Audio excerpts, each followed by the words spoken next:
بسم اللہ الرحمن الرحیم۔ شروع اللہ کے پاک نام سے جو بڑا مہربان نہایت رحم کرنے والا ہے۔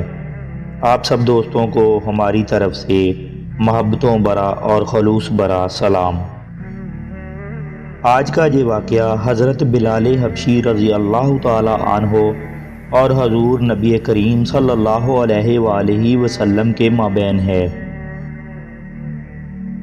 ایک دفعہ حضرت بلال حبشی رضی اللہ تعالی عنہ سے کسی نے پوچھا کہ آپ نے پہلی دفعہ حضور نبی کریم صلی اللہ علیہ وآلہ وسلم کو کیسے دیکھا؟ حضرت بلال حبشی رضی اللہ تعالی عنہ فرماتے ہیں کہ مکے کے لوگوں کو بہت کم جانتا تھا، کیونکہ میں ایک غلام تھا اور عرب میں غلاموں سے انتہائی بدتر اور انسانیت سوچ سلوک عام تھا، اور غلاموں کو سزا کے طور پر ان کی اطاعت سے بڑھ کر ان سے کام لیا جاتا تھا۔ تو مجھے کبھی اتنا وقت ہی نہیں ملتا تھا کہ باہر نکل کر لوگوں سے ملوں، لہٰذا مجھے حضور پاک صلی اللہ علیہ وآلہ وسلم یا اسلام کے بارے کسی چیز کا قطعاً علم نہیں تھا۔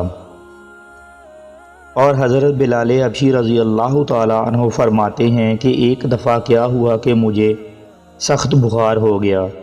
سخت سردی کا موسم، ٹھٹھرتی راتیں، انتہائی ٹھنڈ اور بخار نے مجھے بہت کمزور کر کے رکھ دیا، لہٰذا بخار اس قدر تھا میں پھٹی پرانی چادر اوڑھ کر لیٹ گیا۔ ادھر میرا مالک جو یہ دیکھنے آیا کہ میں جو پیس رہا ہوں یا نہیں، وہ مجھے چادر میں لپٹا دیکھ کر آگ بگولا ہو گیا۔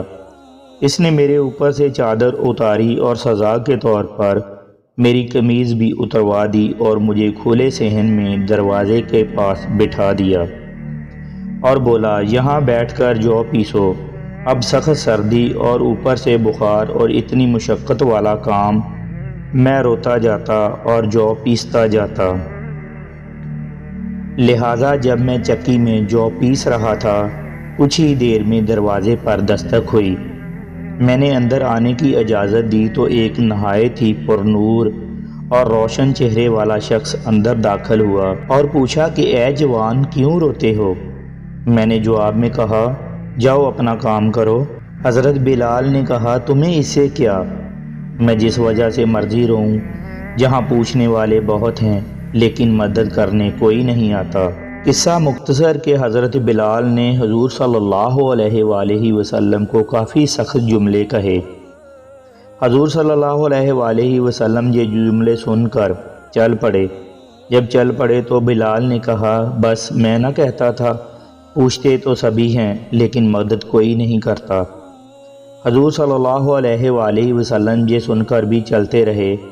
بلال کہتے رہے کہ دل میں جو ہلکی سی امید جاگی تھی وہ یہ شخص کوئی مدد کرے گا، وہ بھی گئی، لیکن حضرت بلال کو کیا معلوم تھا یہ شخص سے اس کا واسطہ پڑا ہے، وہ رحمت للعالمین ہیں۔ حضرت بلال کہتے ہیں کہ کچھ ہی دیر میں وہ شخص واپس آ گیا۔ اس کے ہاتھ میں گرم دودھ کا پیالہ اور دوسرے ہاتھ میں کھجوریں تھیں۔ اس نے وہ کھجوریں اور دودھ مجھے دیا اور کہا، کھاؤ پیو اور جا کر سو جاؤ۔ میں نے کہا، تو یہ جو کون پیسے گا؟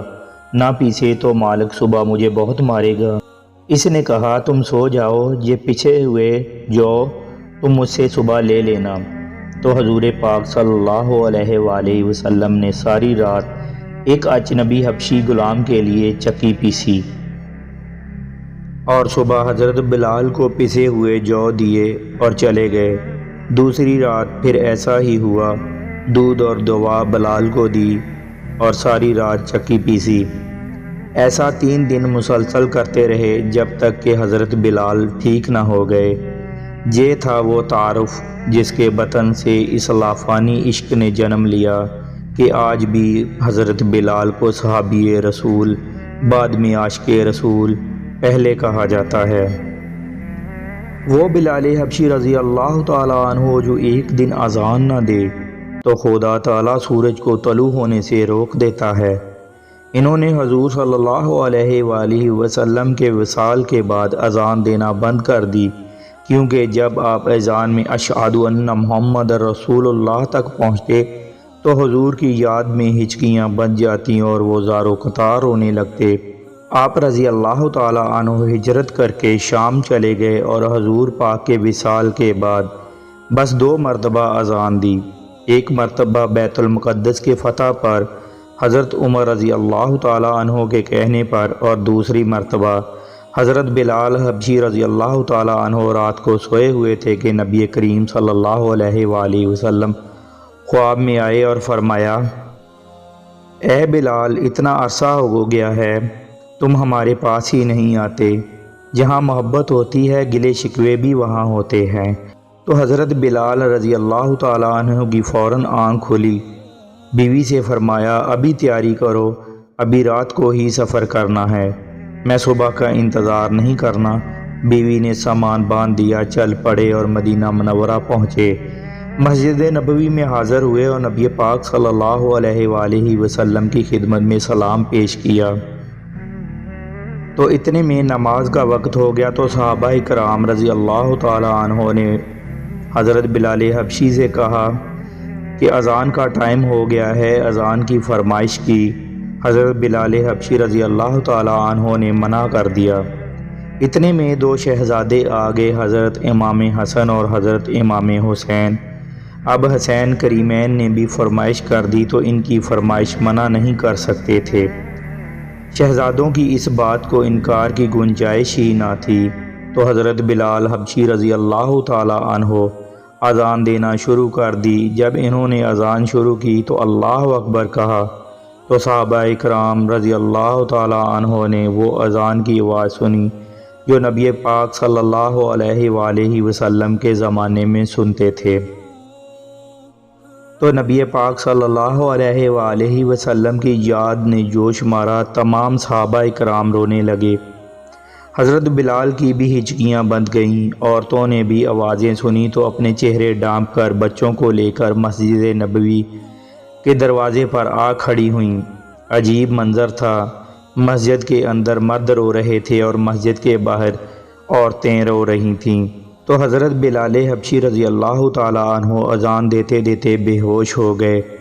جب آپ اٹھے، ہچکیاں بند گئیں، آپ روتے روتے آپ صلی اللہ علیہ وآلہ وسلم کو یاد کرتے کرتے ملک شام کی طرف روانہ ہو گئے۔